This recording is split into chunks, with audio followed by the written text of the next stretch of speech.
All right, let me catch up to you. Some of you guys have moved on to the other side, which is good. Nothing wrong with that. But let me catch up to you. So this first guy, is there any like terms for him? 2d minus 3. Yeah, so the 4d and the minus 2d go together. You make just 2d's minus 3.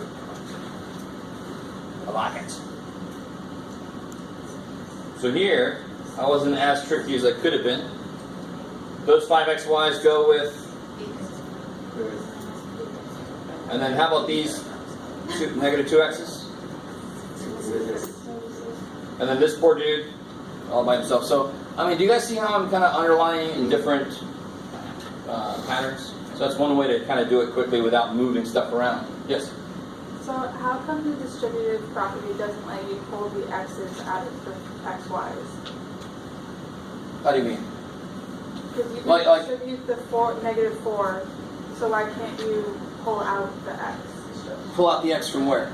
From the xy, from the 8xy and 5xy. You totally could. Okay. There would be no reason. But then you could add it to the No. 2x and the 6x. All right. I like the way you're thinking.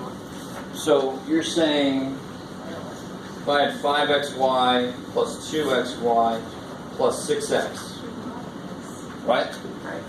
So I'm kind of doing it. You're trying to pull the y out now, right? Right. So out of these two, this is like distribution in reverse.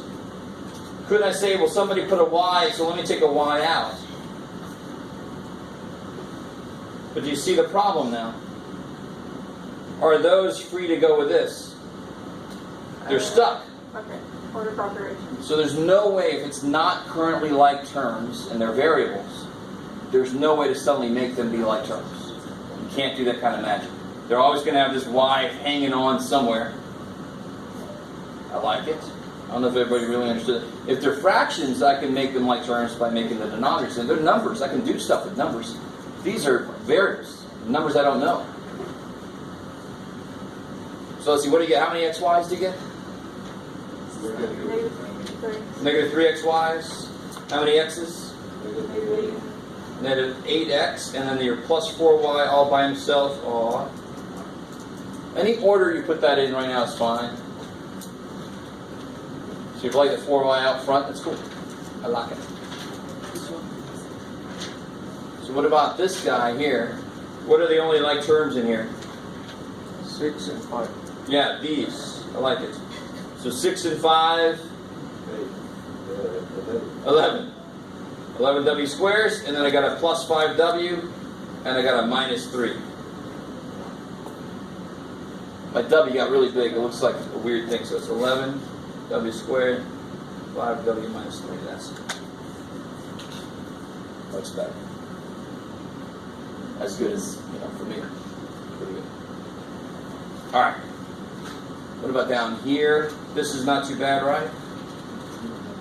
15w minus 10m. I like it.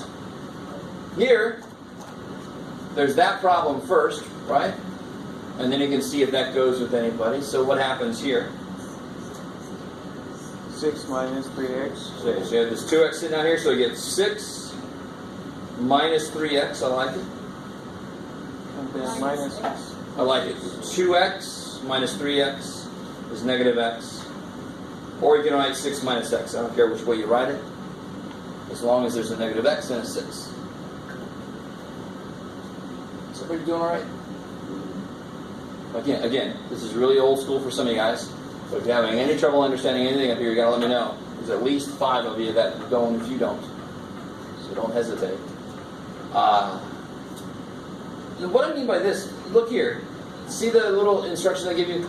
Multiply the term, blah, blah, blah. Always stop multiplying when the parentheses end. It's like, what the hell do you mean, Jeff? What I mean is I'll have somebody go, 3, 3, 3, 3, 3, just 3 everywhere, yay! Everybody gets it. It was a weird episode of Oprah. So, everybody gets a 3. Thanks, Oprah. So, what is this 3 going to? Just these two things, right? Because that's the only set of parentheses is in front of. So I get 3a plus 6b. Now here, what am I giving these guys? Here's where things get a little weird, but what am I going to take into the 2a and the minus 5b? What am I multiplying in? What's in front of it? Negative 2. Beautiful. Negative 2 times 2a is negative 4a. Negative 2 times negative 5b is positive 10b. It's a real easy mistake to make. But remember how you can write minus, you can write 8 minus 2, you can write that as 8 plus negative 2, right? That weirdness, remember that weirdness? So if you really needed to, you can write this as plus negative, and now you can really see that negative 2 is what's in front of it. People forget to change the signs, they forget to bring the negative with it.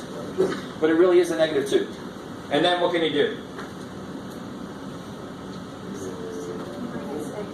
Yeah, you get negative 8 16. plus 16b. Kick ass.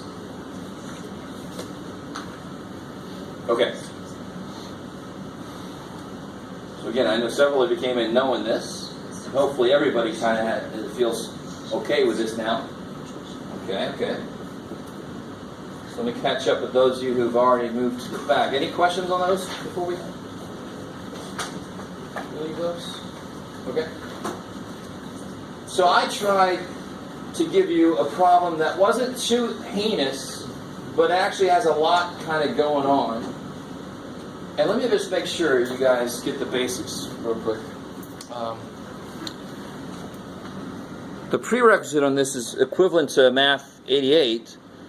And in Math 88, we do talk about how to solve basic equations. We don't get into anything too freaky. But just to make sure everybody remembers, how would you solve, let me give you two different ones. How would you solve this, and how would you solve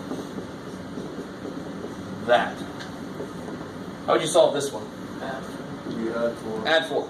I love it.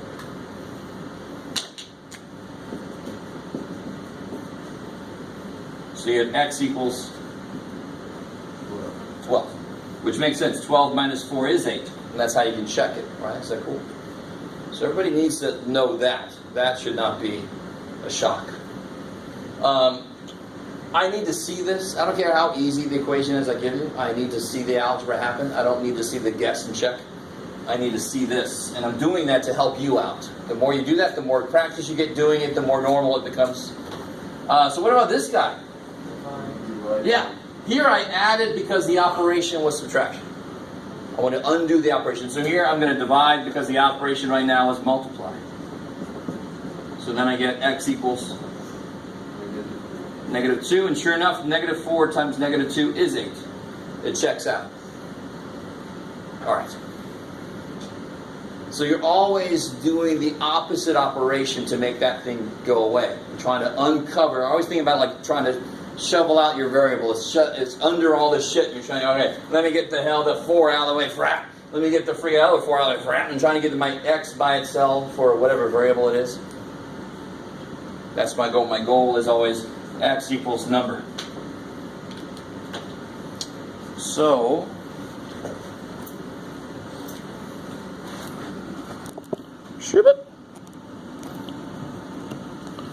smooth transition there.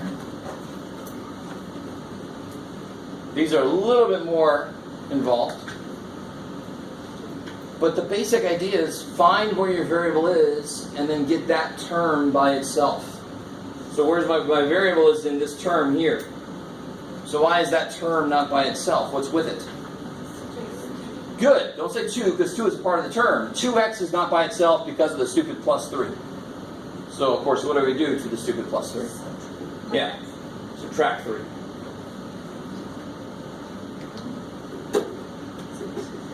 So then we get what? 2x. I like it. And then of course, you almost always do this last. You almost always divide last. This is 2 times x, so I'm going to divide by 2. And I get x equals 3. Does it check? 2 times 3 is 6, plus 3 is 9. It checks. When I plug it back in, it does check. So you guys try the rest of these. I went ahead and showed you how to do the easiest problem on there. And now I'll give you guys the harder ones.